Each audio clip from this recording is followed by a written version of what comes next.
Did someone request a cozy book series? Because I know I certainly did.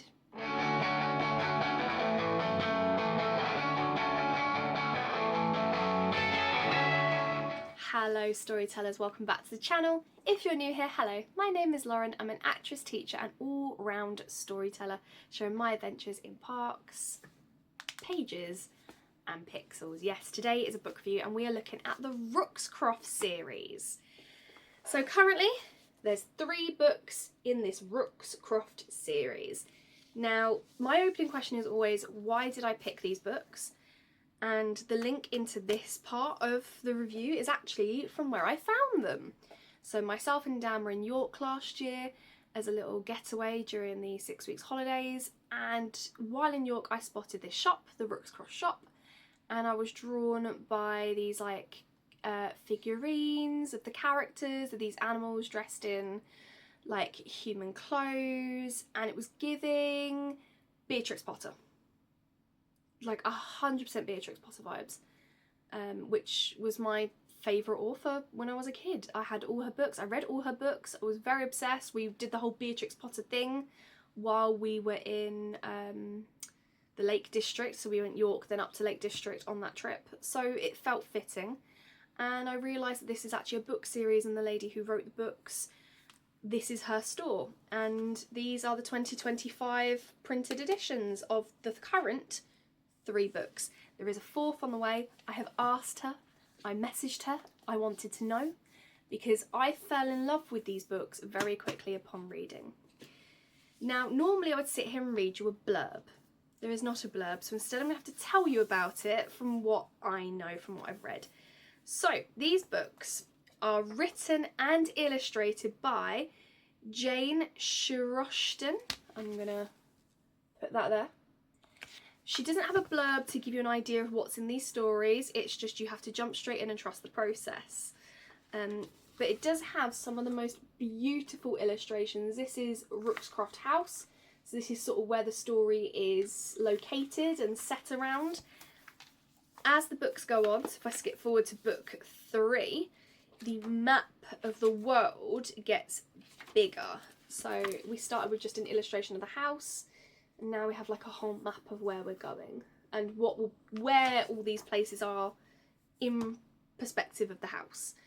Throughout the book you get these little illustrations of some of the characters, and they're very much like watercolours. It's like Beatrix Potter turned novelist. So yeah, no blurbs, but that's what I can tell you about the books. Plot and themes. Friendship is probably the main theme. It's just an acceptance. It's just very cosy read about this lady who lives in her house. She paints, she makes friends with the animals, she learns about their lives, she gets involved in their lives, and they go on some adventures. The first book is the simplest of the 3. It's very much setting up the story. So this pheasant on the front, he spots the lead character, whose name I'm going to re-look up. I've got a feeling her name is also Jane. Right, I can't find it. And I'm not going to sit here for hours flicking through the books again. But yeah, the lead character is a lady. I'm assuming it's meant to be Jane who wrote it. It's very much written from her perspective the whole way through. So it's always in first person. So I remember the first time I met Vernon. I remember when we went here, I felt like this. So it's very much as if she is the person in the story, so you're following along with her, almost like a diary. Yeah, so the first book is all about this creature here called Vernon. He wants his portrait painted because he wants to try and woo a woman. Another set of pheasants, and there's like a whole love triangle that happens. Very, very sweet story. Great way to introduce us to this world that she's learning about. Yeah, so here's, you know, one of the other pheasants, and just, it's very, very cozy. It's a very cozy book, very quick read. I started this while we were camping at Car Festival, and I'd finished it within the afternoon. That was book 1. Book 2, which is called All Feathers and Hats. Book 2 is called The Circus of the Crescent Moon. This was my favourite of the 3. At this point we're establishing some more core characters who are going to stick around. So you've got Quentin, who is a... Is he also a pheasant? No, he's not. What's Quentin? Who is Quentin? He must be. I think there's... it's going to annoy me. So what I can remember is that Quentin used to live in a rose bush. And this is when winter's starting to set. And the main character, who, like I said, I think is called Jane, from what I remember. It's been a long time since I read these now. She basically convinces Quentin that he needs to come stay with her during the winter because she's worried about him and the state of that rose bush and if it's going to keep him warm. Yes, he is a pheasant. Look, he's there. So Quentin basically comes to live with her along with another bird they meet along the way in this story called Robin. He is a much smaller bird. I want to say a quail? Can't remember.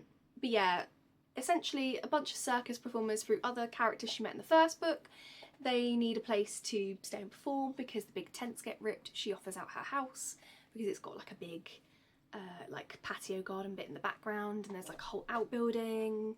So the circus come to stay and it's how they survive winter together. And there's a love story again between two characters, one who thought was lost at sea, one who lost their memory. So it almost becomes like a mystery within this very cosy story. The third book, which is called Into the Wild Woods, is probably the one I struggle with the most. In this, herself, Quentin and Robin decide from finding a letter in the house that she was left by relatives, we assume, it's not really been written in how she ends up with the house, about this sort of home away from home in the woods, kind of like a cabin. And they decide one day to set out to go to the cabin and maybe go foraging for some mushrooms, living off the land vibes, very, again, cosy cottage. And unfortunately along the way they lose Robin. So it's a big story about how her and Quentin have to travel further into the deep dark woods, which Quentin's really not happy about because that's where his family died. And like, it's a sad one about loss. It very much leans into friendship. And it deals with grief. I do find it becomes a little repetitive with that feeling of being lost, but I know it has to have that for each step of the story. So I struggle with the book 3 a little bit more than I did book 2 and book 1. I'm really hoping in book 4 some of the old circus characters come back in, or like they stay in like the Rookcroft area, or it's like all the characters from all the stories come together. Yeah, that's what I'm hoping for. So in terms of my favourite characters, I have to say it's 100% Quentin. He is sassy, he knows what he likes, he knows what he wants, but he does have a heart and he seems to take on like an older brother. Well, I was going to say fatherly, but it's more of an older brother figure with Robin, who they saved from being eaten by a fox, essentially. He seems to be the voice of reason when they go on these little adventures, particularly as obviously the main character is not an animal and doesn't necessarily have to think about the food chain and the hierarchy systems, even with them wearing like their clothes. Like, it's the mistrust, like, can I trust this fox because a fox would eat me? I'm a bird.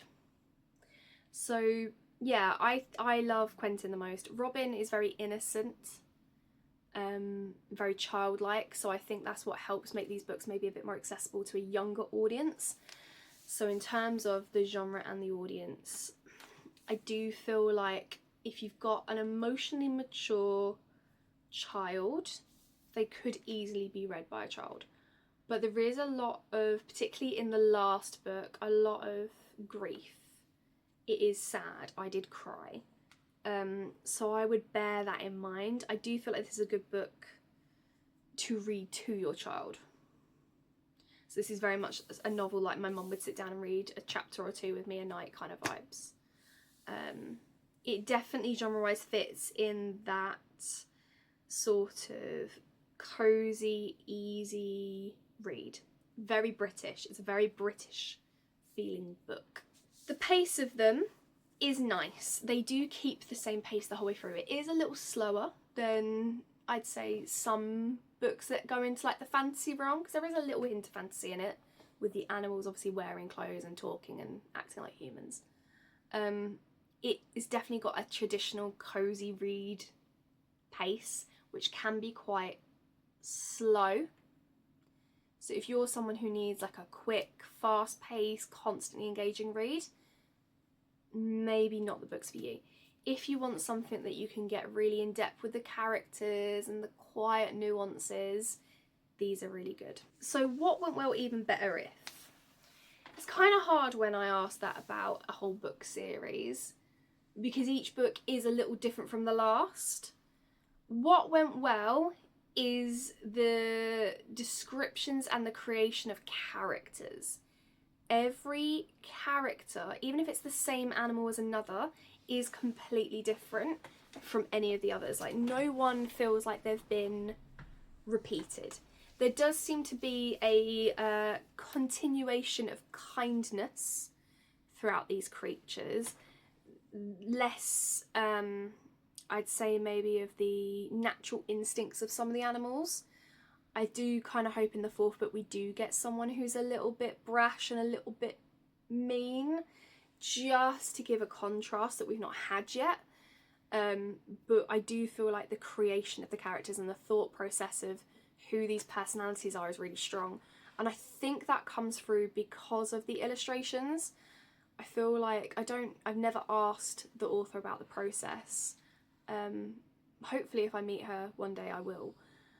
But I get the feeling like maybe the art comes before the story.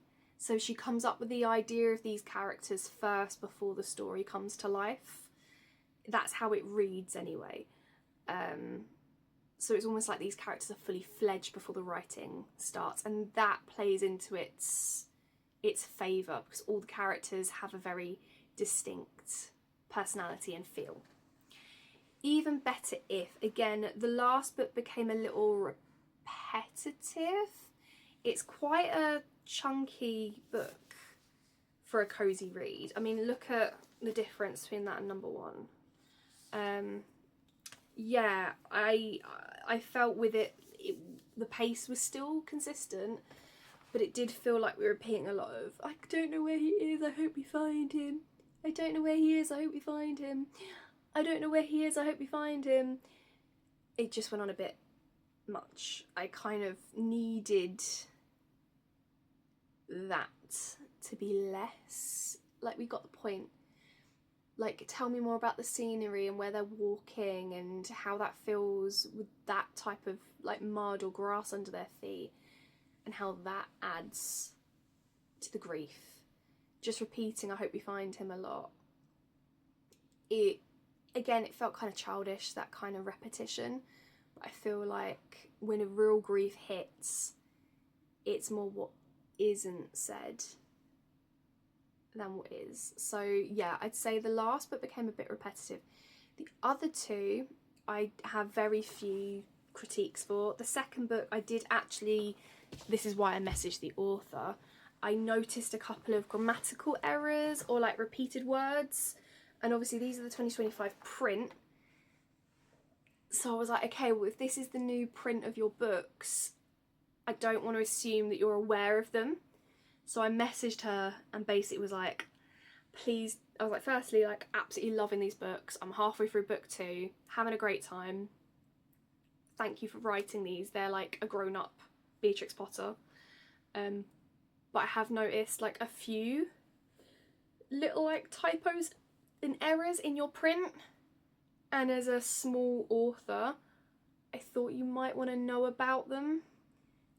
And so I just did like the 2 or 3 that I'd spotted that were really minor, and they are all really minor. And she messaged back like, thank you for telling me and for spotting them, because that does actually help us when we come to printing more of these. That means I can now go through and correct it for future copies. I didn't find I found one mistake, sorry, in the third book. The second book there was a few more, enough for me to say, hey, just to let you know. The first book didn't notice a single one, but I think I read it quite quickly. So I imagine if I read it again and slowed down, maybe I would, maybe I wouldn't, who knows. But I would say the editing or the proof check before it got printed, that's an even better if. My fave bit in the whole of this book series, there's so many. I really loved any moment with Katrina, who's a kitty, who we find out was related to the circus. Actually all the moments from that entire book with the circus characters and Oleg, I really love Oleg. Yeah, I'd say that one more so was the book for me. So I wouldn't say there's like a favourite bit, but there's definitely a favourite book. Did it change my perspective? No. It's a cosy read. It's not here necessarily to like send this big dramatic message. Like I said, it's very much honed in on the importance of friendship and looking after each other. I think maybe that reminder is sometimes needed, particularly when you're an adult and, like, you know, it gets harder to see friends or to make time for friends because life happens. It's nice to see just these three people just existing together, or one person and animals just existing together in harmony. Yeah. Would I read them again? Yes, hands down. Would read this series again. I wouldn't read it again until it is finished. So like I said, the author I know is bringing out a 4th. I'd like to say there's going to be a 5th. I feel like 5 is like a good number. If you don't stop at 3, stop at 5. That feels like a good rounded moment. So maybe when they're finished, I would read them again.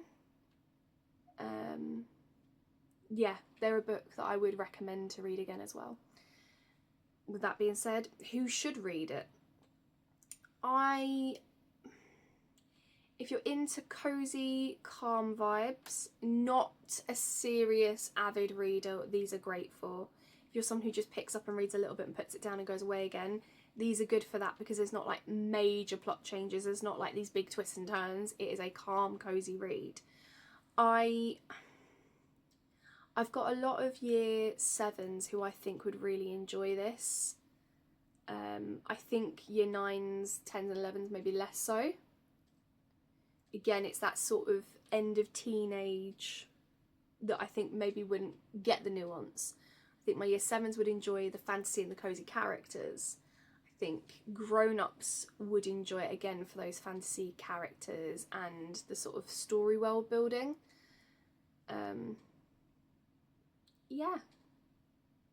Yeah. It very much depends on the person. I would recommend this to the majority of my friends who are into like fantasy vibes. Maybe not like the high octane like dragons and killing and Game of Thrones vibes, but yeah, those who are into like a fantasy vibe. My friend Pippa I think would love these. I think Fiona would love these. I've got a few students who in my head I think would really like these. So my star ratings. I am going to do it per book and then for the whole series. So book 1, 4 out of 5. It was a really good start. It got me involved in the story. I liked the artwork and the build up of the characters. Book 2, 5 out of 5. Loved it. Didn't want to put it down. Got annoyed when I had to. Read it in bulk. So every time I picked it up, I wouldn't like put it up and down. I read it in bulk. Loved the circus characters. Loved the changing of the seasons. That's my favourite one. Book 3, 3 stars. It's good. It's not my favourite. It's not bad. It's slap bang in the middle. It has more of a message, I think, than the others. It's a little bit clearer. It obviously diverts away from some of the romantic elements of the first 2 books. Not that romances are huge. They're very minimal. Like, don't get excited by the romance part. It's minimal. But yeah, it's just something to note. This one does lean away from that. In terms of the whole series so far, I think it's a 4 out of 5. Like I said, it is one that I would recommend. It is one I would read again. It's one that I think is quite universal. It's a cozy read. It's not high octane. It's easy to put down and come back. The characters are well built. It's a good series, a really good series, and I'm excited to see what comes next. In terms of buying these books, you can go to the Rookcroft website. I'll link socials and stuff down below. I'm hoping that when the next book comes out, I can actually go back up to York and go purchase the book, because now I've read them, I know what characters I like and what ones I might want a little bit of merch from. And I am also hoping that I would meet Jane, so I could get them signed. Not that I think I'd ever sell them on a passing, but I would like her to sign at least book number 2. Whole set be amazing, but at least book number 2. In terms of my next book, I'm currently reading one that's like lots of different stories about cats that Dan got me for Christmas Eve, but I have a whole bunch of new fantasy books. I've had these on my to be read pile for the longest time, these Disney ones, so there's plenty of book content coming. I just need to hurry up and finish reading them because I'm letting life get in the way. Please like and subscribe for more content that are books, Disney, theme parks, makeup content's coming if that's your thing. Yeah, I've got a variety going on now. I'm not just honing in on one thing. So yeah, come and join me in the ride. Peace out. Bye guys.